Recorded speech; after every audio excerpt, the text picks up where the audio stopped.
जय हिंद दोस्तों, मैं चंदन सिंह सीएस टेक्निकल पे एक बार फिर से आप सभी पेरेंट्स का बेहद स्वागत करता हूं। आज की इस वीडियो में हम बात करेंगे रेंट एग्रीमेंट के ऊपर। ये सिर्फ वीडियो केंद्रीय विद्यालय स्कूल में एडमिशन को लेकर के नहीं है। यदि कोई भी पेरेंट्स रेंट पे रहते हैं या भविष्य में हो सकता है कि उनको भी जरूरत पड़ सकती है जो अभी रेंट पे नहीं है, तो ये उन सबको देखना चाहिए। क्योंकि रेंट एग्रीमेंट का मतलब सिर्फ ये नहीं होता है कि आपने एड्रेस प्रूफ के तौर पर यूज करना है। एक्चुअल में अगर कोई भी पेरेंट्स, कोई भी माता पिता या कोई भी बच्चे अगर रेंट पे रहते हैं तो उनको रेंट एग्रीमेंट बनवाना चाहिए। एक्चुअल में यही लीगल प्रोसेस होता है रेंट एग्रीमेंट का। क्योंकि अगर आप रेंट एग्रीमेंट बनवाते हैं तो उसके बाद आपको हाउस ओनर जो होते हैं वो आपको उस टाइम पीरियड के अकॉर्डिंग आपको ये नहीं कह सकते कि आप खाली कीजिए, बिकॉज आपने एक एग्रीमेंट साइन करवा रखा है मकान मालिक से और आपने खुद भी साइन कर रखा है। तो जो भी रेंट पे रहते हैं कुछ पैसे बचाने के चक्कर में जो है रेंट एग्रीमेंट नहीं बनवाते हैं। तो मैं आप सबसे बोलूँगा कि अगर आप रेंट पे रहते हैं तो आप रेंट एग्रीमेंट पक्का बनवाया करें, जिससे कि आपको एक सिक्योरिटी मिल जाती है कि हाँ, इतने टाइम तक मुझे कोई नहीं बोल सकता है कि रूम खाली करो, आप यहाँ से जाओ, इस टाइप से। क्योंकि एक बॉन्ड साइन हो जाता है मकान मालिक के बीच में और जो यूज़र होते हैं उनके बीच में। ठीक है, तो ये वीडियो आप सभी के लिए मैंने बनाया है। ये सिर्फ केवी के एडमिशन के लिए नहीं है, अदर के लिए भी है। अगर कोई भी भविष्य में रेंट पे रहता है या बच्चे रहते हैं, बहुत सारे हॉस्टल में रहते हैं, तो उन सब के लिए ये काम की चीज़ है। ठीक है, तो चलिए देर ना करते हुए वीडियो को शुरू करते हैं। लेकिन उससे पहले सीएस टेक्निकल को सब्सक्राइब जरूर कर लीजिएगा और बाकी इंस्टाग्राम, टेलीग्राम और व्हाट्सअप का लिंक आपको वीडियो के डिस्क्रिप्शन में मिल ही जाएगा।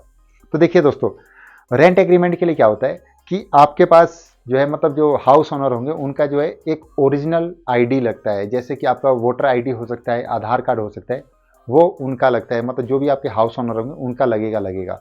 जब आप कचहरी में, कोर्ट में जाएंगे तो वहाँ पर इसकी जरूरत पड़ती है। उसके बाद 2 या 3 पेज का ही हो सकता है, 4 पेज का या 5 पेज का जो है एक एग्रीमेंट आपको साइन करना होता है, जिसमें कि मकान नंबर लिखा रहता है, मकान के डिटेल्स लिखे रहते हैं, उसका पता लिखा रहता है कि मकान कहाँ पर है। उसके साथ साथ जो किराए पर रह रहे हैं उनका नाम, उनके डिटेल्स, साथ ही साथ जो वहाँ पे हाउस ओनर है उनकी डिटेल्स वगैरह सब कुछ उसमें मेंशन की जाती है।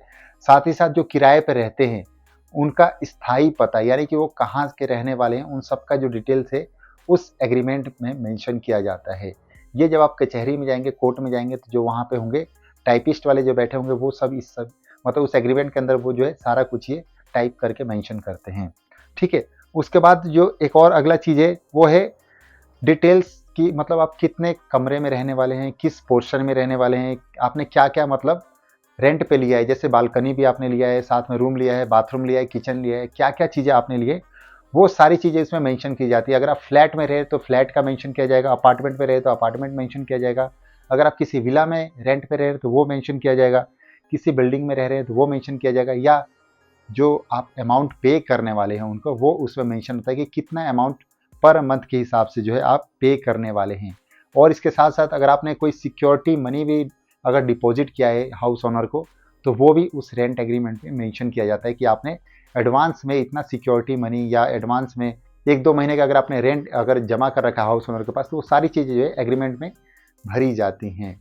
ठीक है, उसके बाद जो एक आ जाता है ड्यूरेशन की, मतलब कितने टाइम पीरियड के लिए आप बना सकते हैं रेंट एग्रीमेंट।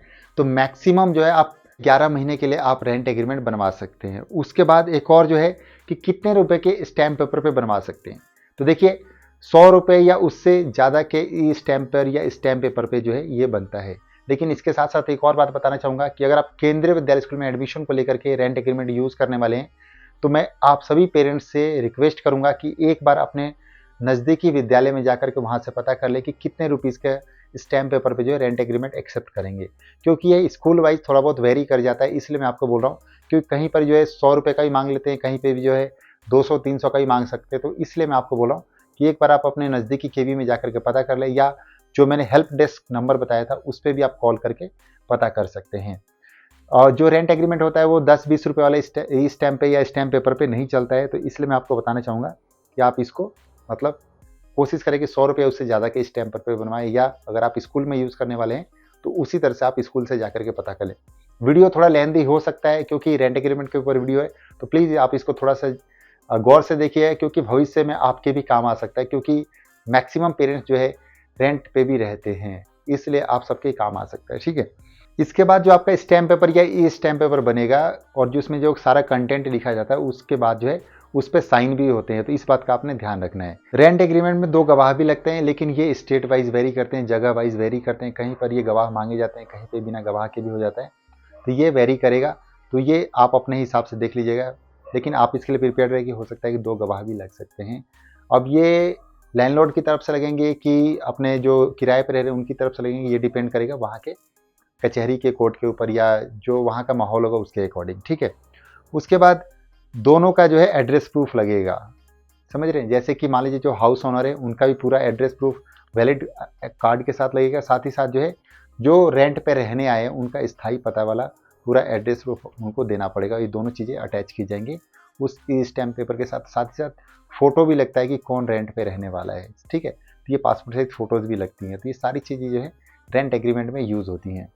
तो मैं ये रेंट एग्रीमेंट के ऊपर एक बेसिक सा वीडियो लेकर गया था। इसमें मैंने कोशिश किया कि जो मोटा मोटा चीज़ें हैं जो रेंट एग्रीमेंट के जरूरी है वो मैं आप सबको समझा सकूं। रेंट एग्रीमेंट आप बनवाने जाते हैं तो एटलीस्ट इतने चीज़ें आप तैयार करके जाएं कि हाँ ये चीज़ें लगती हैं। बाकी अगर और कोई ज़रूरत पड़ेगी तो आपको जब आप कचहरी में जाएंगे तो वहाँ पे जो एडवोकेट्स होते हैं या अधिवक्ता होते हैं वो आपको बता देंगे कि और क्या क्या चीज़ों की रिक्वायरमेंट है। तो ठीक है, ये सारी चीज़ आपको वहीं से पता चल जाएगी। तो अगर और कोई किसी टॉपिक पे आपको वीडियो चाहिए तो आप मुझे बता सकते हैं, कमेंट बॉक्स में कमेंट कर सकते हैं। कोशिश करूंगा कि आप सबके साथ शेयर करूं। वीडियो अच्छी लगे तो प्लीज़ CS टेक्निकल को सब्सक्राइब करें, साथ ही साथ बेल आइकन को दबाना ना भूलें, जिससे कि आपको आने वाली हर वीडियो का नोटिफिकेशन आपको टाइम पर मिल सके। तो आज के लिए बस इतना ही। जाते जाते प्लीज़ CS टेक्निकल को सब्सक्राइब किया। तब के लिए थैंक यू, बाय बाय, जय हिंद, जय भारत।